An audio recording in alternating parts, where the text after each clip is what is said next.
ഉമ്മൻചാണ്ടി ജീവിച്ചിരുന്നപ്പോഴാണ് ഞാൻ 2020 എന്നുള്ള പ്രസ്ഥാനത്തിൽ ചേർന്നതും അദ്ദേഹത്തിൻ്റെ അനുഗ്രഹം എൻ്റെ കൂടെയുണ്ട്. ഘടകകക്ഷിക്കും പോകാമായിരുന്നു. അപ്പോൾ ഞാൻ പറഞ്ഞിരുന്നു ചർച്ചകളിലായിരുന്നു. അല്ലാണ്ട് ഇതിൽ വേറെ തെറ്റിദ്ധാരണകളോ അല്ലെങ്കിൽ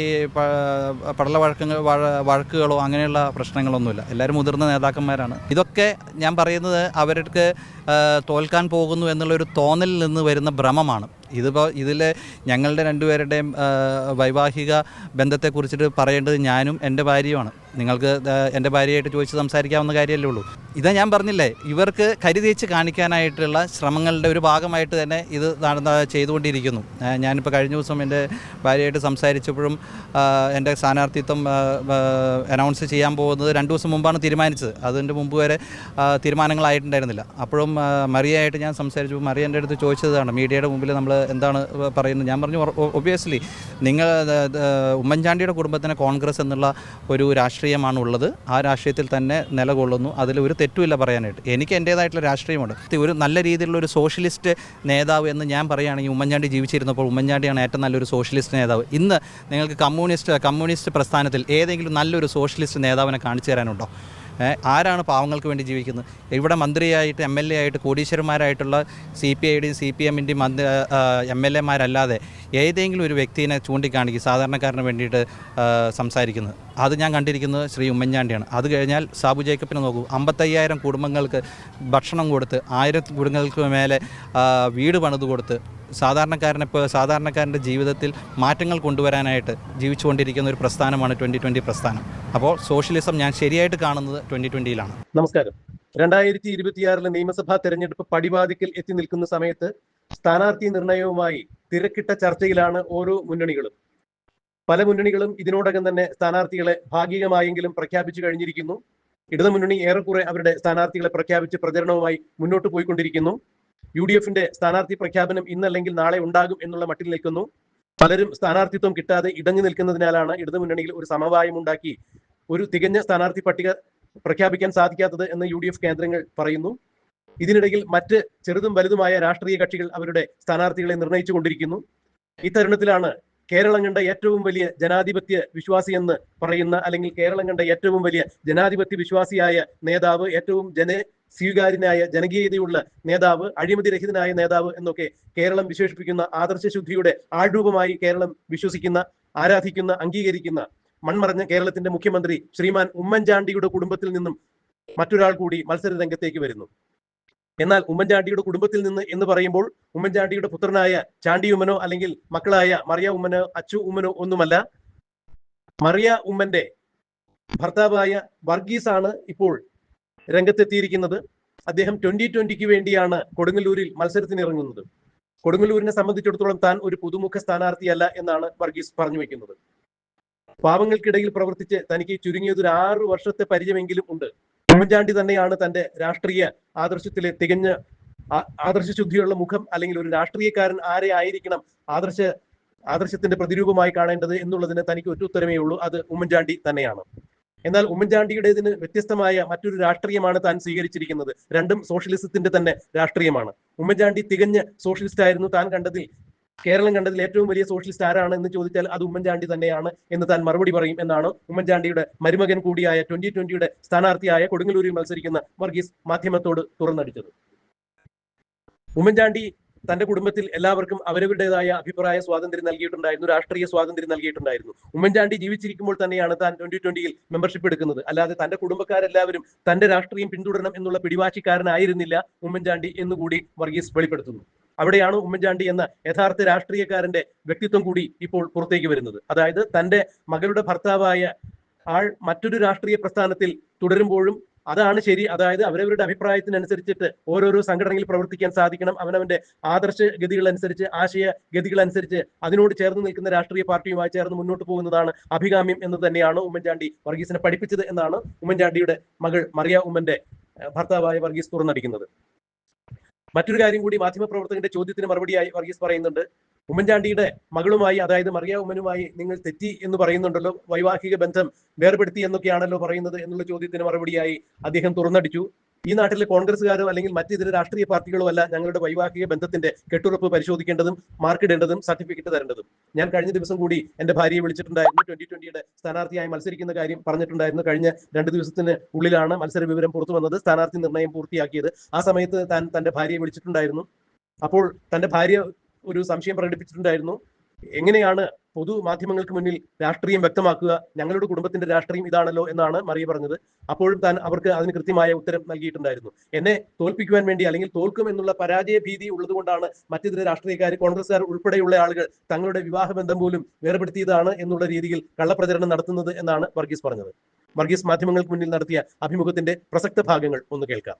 വർഗീസ് തന്റെ മാധ്യമത്തിന് നൽകിയ അഭിമുഖത്തിൽ കൃത്യമായി മറ്റൊരു കാര്യം കൂടി എടുത്തു പറഞ്ഞിട്ടുണ്ടായിരുന്നു. ഉമ്മൻചാണ്ടിയെ പോലെ സോഷ്യലിസ്റ്റായ മറ്റൊരു നേതാവിനെ താൻ കാണുന്നത് 2020 വക്താവായ സാബു എം ജേക്കബിലാണ്. അദ്ദേഹം 5000 പേർക്ക് അധികമാണ് ജീവിക്കാനുള്ള ഒരു ചുറ്റുപാട് ഉണ്ടാക്കി കൊടുത്തിരിക്കുന്നത്. അതിലേറെ പേർക്ക് അദ്ദേഹം സ്വന്തമായി വീട് നിർമ്മിച്ച് നൽകിയിരിക്കുന്നു.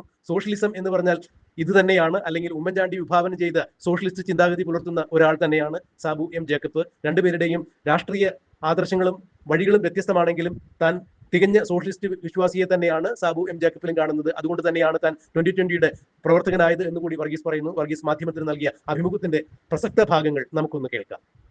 ഞാൻ 2021 മെമ്പർഷിപ്പ് എടുത്ത് 2020 ഭാഗമായത്. അതിനുശേഷം ഞാൻ കണ്ടിന്യൂസ് ആയിട്ടുണ്ട്. ഇപ്പോൾ ഈ മണ്ഡലത്തിൽ ഞാൻ പ്രവർത്തിക്കാൻ തുടങ്ങിയത് ചാർലി പോൾ ഇവിടെ പാർലമെൻറ്റ് ഇലക്ഷന് നിന്നതിൻ്റെ ആ ഇലക്ഷൻ്റെ 2 മാസം മുമ്പാണ് ഞാൻ ഈ മണ്ഡലത്തിൽ വന്നത്. ഇന്ന് വരെ ഇവിടെ പ്രവർത്തിച്ചുകൊണ്ടിരിക്കുന്നു. അതിനുശേഷം ഇപ്പോൾ BJP എല്ലാം ഒരുക്കങ്ങൾ ചെയ്തു, അവരുടെയും ചില അസ്വസ്ഥതകളുണ്ട്, അതൊക്കെ പറഞ്ഞു തീർക്കാൻ കഴിയുമെന്നൊരു പ്രതീക്ഷയുണ്ടോ? ഇല്ല, അങ്ങനെ അസ്വസ്ഥതകളൊന്നുമില്ല. കാര്യം എന്ന് വെച്ച് കഴിഞ്ഞാൽ അത് അനൗൺസ്മെൻറ്റ് വരുന്ന, അതറിയാലോ, എല്ലാ പാർട്ടികളിലും അനൗൺസ്മെൻറ്റ് വരുന്നു. അതിന് ഇവിടെ BJPയുടെ മുതിർന്ന നേതാക്കന്മാർ ഇവിടെ വന്ന് പ്രവർത്തിച്ചു. BJPയുടെ ഒരു രീതി എന്ന് പറയുന്നത് അവർ അനൗൺസ്മെൻറ്റിന് വേണ്ടി കാത്തു നിൽക്കാറില്ല. എല്ലാ മണ്ഡലത്തിലും അതിൽ ഏത് ഘടകകക്ഷിയാണോ ഏതാണെന്നൊരു ലിസ്റ്റ് വരുന്നത് വരെ BJP ആണ് ഏറ്റവും വലിയ ഘടക പാർട്ടി ഇവിടെ. പലയിടത്തും താമര മതിലിലൊക്കെ താമര വരച്ചിട്ടുണ്ട്, അതൊക്കെ കഴിഞ്ഞ് മാറ്റി പറയും. ഇല്ല, അതെല്ലാം ബുക്കിങ്ങിൻ്റെ ഭാഗമായിട്ട് ചെയ്യുന്നു എന്നുള്ളൂ. ഇപ്പോൾ നോക്കുകയാണെന്നുണ്ടെങ്കിൽ എല്ലാ പില്ലറിൻ്റെ മുകളിലും താമരയുടെ ചിഹ്നം ഒട്ടിച്ചിട്ടുണ്ട്. ഞങ്ങൾക്ക് ചക്കയുടെ ചിഹ്നം ഇപ്പോൾ ഈ അടുത്ത 2 ദിവസത്തിന് മുമ്പേ കിട്ടിയിട്ടുള്ളൂ. അപ്പോൾ അത് ബുക്ക് ചെയ്യാനായിട്ട് BJP എല്ലാം ബുക്ക് ചെയ്ത് വെച്ചു.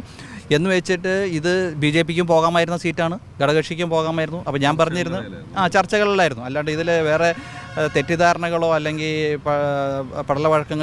വഴക്കുകളോ അങ്ങനെയുള്ള പ്രശ്നങ്ങളൊന്നുമില്ല. എല്ലാവരും മുതിർന്ന നേതാക്കന്മാരാണ്. അവർക്ക് കൊടുങ്ങല്ലൂരിൽ വർഗീസ് ജോർജിനെ എങ്ങനെ പരിചയപ്പെടുന്നു വോട്ടർമാർ? ബൈ പ്രൊഫഷൻ താങ്കളുടെ ഒരു പ്രൊഫഷൻ, ഇവിടെ കൊടുങ്ങല്ലൂരുകാർക്ക് ഞാനൊരു പുതുമുഖമല്ല. കാരണം 2.5 കൊല്ലമായിട്ട് ഞാനിവിടെ പ്രവർത്തിച്ചുകൊണ്ടിരിക്കുന്നു. ഞാൻ എൻ്റെ ഇവിടുത്തെ രാഷ്ട്രീയ പ്രവർത്തനങ്ങളുടെ റെക്കോർഡ്സ് ഞാൻ നിങ്ങൾക്ക് കാണിച്ചു തരാം. 7000-ൽ പരം വീടുകൾ ഞാൻ കയറിയിട്ടുണ്ട് കഴിഞ്ഞ 2.5 കൊല്ലം കൊണ്ട്. ഇവിടെ നിങ്ങൾ ഏത് കോളനി വേണമെങ്കിലും പറഞ്ഞു, ഓരോരോ പഞ്ചായത്തിലുള്ള കോളനികളിൽ ഞാൻ പോയിട്ടുണ്ട്, ജനങ്ങളായിട്ട് സംവാദം നടത്തിയിട്ടുണ്ട്. ഇവിടുത്തെ രാഷ്ട്രീയ പാർട്ടികളുടെ അഴിമതിക്കെതിരെ ശബ്ദിച്ചിട്ടുണ്ട്, പല പ്രശ്നങ്ങളിലും ഇടപെട്ടിട്ടുണ്ട്. ഇവിടെ ഉപ്പുവെള്ളം കയറിക്കൊണ്ടിരിക്കുന്ന ഇവിടുത്തെ ഭരണസമിതികൾ ജനങ്ങളെ പറ്റിച്ചുകൊണ്ടിരിക്കുന്ന, എല്ലാ കൊല്ലവും 5 ലക്ഷം 6 ലക്ഷം വെച്ച് എഴുതി ഒരു സ്ഥിരമായിട്ടുള്ള നല്ല ഒരു സൊല്യൂഷൻ ഇതുവരെയും കൊടുക്കുക. ഇത്രയും കൊല്ലങ്ങളായിട്ട് പോലും ഒരു ചീപ്പ് ഡാം പോലും സൃഷ്ടിച്ച് ഉപ്പുവെള്ളം കയറാത്ത രീതിയിൽ കൊടുക്കാത്തതിന് ഞങ്ങളാണ് പ്രതികരിച്ചത്. LDF ഭരിച്ചുകൊണ്ടിരിക്കുന്നു, UDF പ്രതികരിച്ചില്ല. 2020 പ്രതികരിച്ചത്. അത് കഴിഞ്ഞ 2.5 കൊല്ലം സജീവമായിട്ട് ഇവിടെ ഞാൻ പ്രവർത്തിച്ചുകൊണ്ടിരിക്കുന്നു. അത് കാരണം എൻ്റെ മുഖം ഒരിക്കലും പുതുമുഖമായിട്ട് ഈ മണ്ഡലത്തിൽ ആരും പറയും. 2020 സ്ഥാനാർത്ഥിയാണ്, പ്രത്യേകിച്ച് ഇപ്പോൾ ഡോക്ടറേറ്റ് ഒക്കെ എടുത്തിട്ടുള്ള ആളാണ്, പ്രൊഫഷൻ ബൈ പ്രൊഫഷൻ എന്നുള്ള ആളാണ്. ഉമ്മൻചാണ്ടിയുടെ മരുമകൻ എന്നുള്ള ഒരു ലേബൽ അത് എത്രത്തോളം ഗുണം ചെയ്യും? അത് എപ്പോഴും നല്ല ഗുണം ചെയ്യും. കാര്യം എന്ന് വെച്ച് കഴിഞ്ഞാൽ ഉമ്മൻചാണ്ടിനെ പോലെ ഒരു വ്യക്തിത്വം ഏത് ഇതിൻ്റെ കൂടെയും ചേർത്ത് വായിക്കാൻ പറ്റുന്ന ഒരു പേരാണ്. അതുകൊണ്ട് എപ്പോഴും നല്ലതേ നടക്കൂ, നല്ല കാര്യങ്ങളെ നടക്കൂ. ഉമ്മൻചാണ്ടിയുടെ ആദർശങ്ങളെ കണ്ടുപഠിച്ചിട്ടാണ് ഞാനും രാഷ്ട്രീയത്തിൽ വളർന്നു വന്നത്. എൻ്റെ കുടുംബത്തിൽ രാഷ്ട്രീയത്തിൽ ഞാൻ കണ്ടതും കേട്ടതുമായിട്ട് ആദർശധീരരായിട്ടുള്ള 2 വ്യക്തികളാണ്. ഒന്ന് ജോർജ് ചടയമൂരി, AKGയുടെ വലങ്കൈയായിട്ട് കൂടെ ഉണ്ടായിരുന്ന ചെത്തുതൊഴിലാളി യൂണിയൻ്റെ സ്ഥാപകനായിരുന്ന ജോർജ് ചടയമൂരി എൻ്റെ മുത്തച്ഛനാണ്. അതുപോലെ തന്നെ ശ്രീ ഉമ്മൻചാണ്ടി. ഇവർ 2 പേരുടെ ആദർശങ്ങൾ, പാർട്ടി വ്യത്യാസമുണ്ടെന്നുണ്ടെങ്കിൽ പോലും ഈ ആദർശം ജനങ്ങൾക്ക് വേണ്ടിയിട്ടുള്ള ജീവിതം കണ്ടു വളർന്നിട്ടുള്ളൊരു വ്യക്തിയാണ് ഞാൻ. ഇവിടുത്തെ ഈ മണ്ഡലത്തിൽ ആരോട് ചോദിച്ചാലും നിങ്ങൾക്ക് മനസ്സിലാവും ഞാനൊരു ഡോക്ടറേറ്റ് എടുത്ത വ്യക്തിയാണെന്നോ അല്ലെങ്കിൽ ഞാൻ വിദേശ രാജ്യങ്ങളിൽ ഇരുന്ന വ്യക്തിയാണെന്നുള്ള രീതിയിലല്ല. ചെറ്റക്കുടിലുകളിൽ വരെ ഞാൻ പോയിട്ടുണ്ട്. അവരുടെ കൂടെ താമസിച്ചിട്ട് അവരുടെ ബുദ്ധിമുട്ടുകൾ മനസ്സിലാക്കി അവർക്ക് വേണ്ടിയിട്ടുള്ള കാര്യങ്ങൾ ചെയ്തു കൊടുത്തിട്ടുണ്ട്. അതെല്ലാം എനിക്ക് ഞാൻ പറയുകയാണെങ്കിൽ പേരിൻ്റെ മാത്രമല്ല, അദ്ദേഹത്തിൻ്റെ പ്രവൃത്തികൾ എന്നെ ഒരുപാട് സ്വാധീനിച്ചിട്ടുണ്ട്. അത് കാരണം അദ്ദേഹത്തിൻ്റെ ഈ ഒരു സ്ഥാനാർത്ഥിത്വം പ്രഖ്യാപിച്ച ശേഷം കോൺഗ്രസ് നേതാക്കളൊക്കെ വിളിച്ചു പറയുന്ന ഒരു പ്രധാനപ്പെട്ട കാര്യം ഇപ്പോൾ ഉമ്മൻചാണ്ടിയുടെ മരുമകനല്ല, മകളായിട്ട് വേർപിരിഞ്ഞ് താമസിക്കുകയാണ്. എന്താണ് അതിൽ വസ്തുത? ഞാൻ എത്ര പറഞ്ഞാലും അവർക്ക് അതിനെ ഞാൻ പറയട്ടെ, ഇത് വിരലി പൂണ്ടിട്ട് എന്ത് പറയണം എന്നുള്ളത് അവർക്ക് ഒരു ഒരു വ്യക്തത ഇല്ലാണ്ടിരിക്കുകയാണ്. അതിന് എന്ത് വേണമെങ്കിലും വിളിച്ചു പറയും. ഓരോരുത്തരെ വ്യക്തിപരമായിട്ട് കരുതേച്ച് കാണിക്കാനായിട്ട് ഏത് ലെവൽ വരെ. ഇതൊക്കെ ഞാൻ പറയുന്നത് അവർക്ക് തോൽക്കാൻ പോകുന്നു എന്നുള്ളൊരു തോന്നലിൽ നിന്ന് വരുന്ന ഭ്രമമാണ്. ഇതിൽ ഞങ്ങളുടെ രണ്ടുപേരുടെയും വൈവാഹിക ബന്ധത്തെക്കുറിച്ചിട്ട് പറയേണ്ടത് ഞാനും എൻ്റെ ഭാര്യയുമാണ്. നിങ്ങൾക്ക് എൻ്റെ ഭാര്യയായിട്ട് ചോദിച്ച് സംസാരിക്കാവുന്ന കാര്യമല്ലേ ഉള്ളൂ. ഇവിടുത്തെ ഒരു കോൺഗ്രസ്സുകാരനല്ലല്ലോ എൻ്റെ കുടുംബജീവിതം തീരുമാനിക്കുന്നത്. പ്രചരണങ്ങൾ വാസ്തവിരുദ്ധമാണ്. ഇതാ ഞാൻ പറഞ്ഞില്ലേ, ഇവർക്ക് കരുതേച്ച് കാണിക്കാനായിട്ടുള്ള ശ്രമങ്ങളുടെ ഒരു ഭാഗമായിട്ട് തന്നെ ഇത് ചെയ്തുകൊണ്ടിരിക്കുന്നു. ഞാനിപ്പോൾ കഴിഞ്ഞ ദിവസം എൻ്റെ ഭാര്യയായിട്ട് സംസാരിച്ചപ്പോഴും എൻ്റെ സ്ഥാനാർത്ഥിത്വം അനൗൺസ് ചെയ്യാൻ പോകുന്നത് 2 ദിവസം മുമ്പാണ് തീരുമാനിച്ചത്. അതിൻ്റെ മുമ്പ് വരെ തീരുമാനങ്ങളായിട്ടുണ്ടായിരുന്നില്ല. അപ്പോഴും മറിയയായിട്ട് ഞാൻ സംസാരിച്ചു. മറിയ എൻ്റെ അടുത്ത് ചോദിച്ചതാണ്, മീഡിയയുടെ മുമ്പിൽ നമ്മൾ എന്താണ് പറയുന്നത്. ഞാൻ പറഞ്ഞു, ഒബ്വിയസ്ലി നിങ്ങൾ ഉമ്മൻചാണ്ടിയുടെ കുടുംബത്തിന് കോൺഗ്രസ് എന്നുള്ള ഒരു രാഷ്ട്രീയമാണ് ഉള്ളത്. ആ രാഷ്ട്രീയത്തിൽ തന്നെ നിലകൊള്ളുന്നു. അതിലൊരു തെറ്റുമില്ല പറയാനായിട്ട്. എനിക്ക് എൻ്റേതായിട്ടുള്ള രാഷ്ട്രീയമുണ്ട്.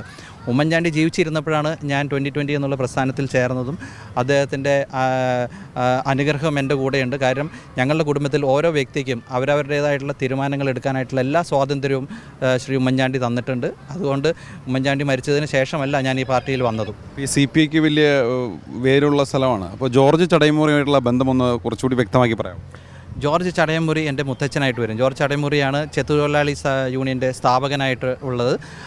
അദ്ദേഹത്തിൻ്റെ ആദർശം ഞാൻ എടുത്തു പറയാനുള്ള കാരണം എന്താണെന്ന് വെച്ച് കഴിഞ്ഞാൽ, ആ ആദർശം കേട്ടിട്ടും കണ്ടും വളർന്ന വ്യക്തിയാണ് ഞാൻ. ആ ആദർശത്തോട് ചേർത്ത് വായിക്കാൻ പറ്റുന്ന മറ്റൊരു വ്യക്തിത്വമാണ് ശ്രീ ഉമ്മൻചാണ്ടി എന്ന് പറയുന്നത്. അതേ രീതിയിൽ ഇന്ന് ഒരു നല്ല രീതിയിലുള്ള ഒരു സോഷ്യലിസ്റ്റ് നേതാവ് എന്ന് ഞാൻ പറയുകയാണെങ്കിൽ, ഉമ്മൻചാണ്ടി ജീവിച്ചിരുന്നപ്പോൾ ഉമ്മൻചാണ്ടിയാണ് ഏറ്റവും നല്ലൊരു സോഷ്യലിസ്റ്റ് നേതാവ്. ഇന്ന് നിങ്ങൾക്ക് കമ്മ്യൂണിസ്റ്റ് പ്രസ്ഥാനത്തിൽ ഏതെങ്കിലും നല്ലൊരു സോഷ്യലിസ്റ്റ് നേതാവിനെ കാണിച്ചു തരാനുണ്ടോ? ആരാണ് പാവങ്ങൾക്ക് വേണ്ടി ജീവിക്കുന്നത്? ഇവിടെ മന്ത്രിയായിട്ട് MLA ആയിട്ട് കോടീശ്വരന്മാരായിട്ടുള്ള CPIയുടെയും CPMൻ്റെയും MLAമാരല്ലാതെ ഏതെങ്കിലും ഒരു വ്യക്തിയെ ചൂണ്ടിക്കാണിക്കും സാധാരണക്കാരന് വേണ്ടിയിട്ട് സംസാരിക്കുന്നത്.